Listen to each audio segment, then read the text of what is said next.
I've got pictures of when the main street was mud track buggy tracks. I was born at home in New Waterford, 1924.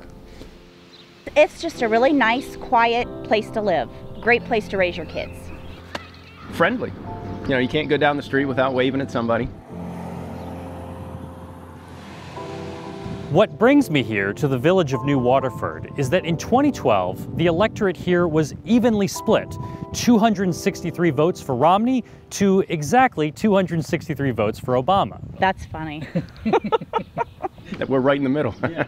We don't talk politics. We talk about how we can solve our problems. There are three things in life you never want to argue about. One is politics, the other is religion, and the other is women.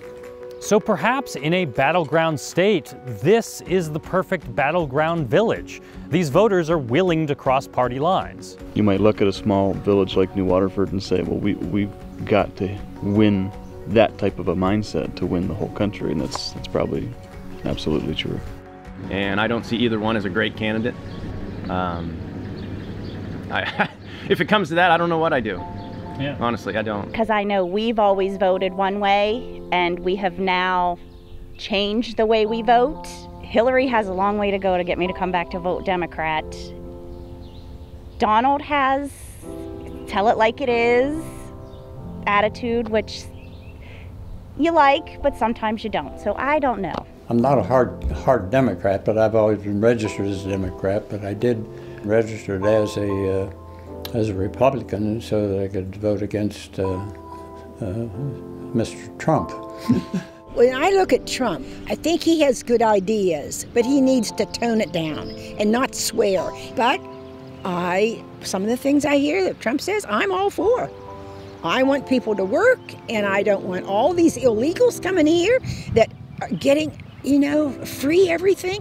It's killing our country. Right now, my thinking is that I'll vote for Trump in 2016, unless some major bombshell happens or if things implode or there's something that comes out or he says something way outrageous. I'll vote for her before I'd vote for him.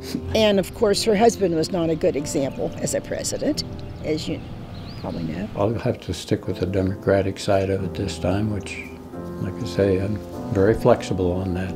I don't know. I guess there's a lot of good and a lot of bad about each of the candidates, so I don't know what they would have to do to win over the town. For this community, I think it's like the rest of the country. Jobs are very important.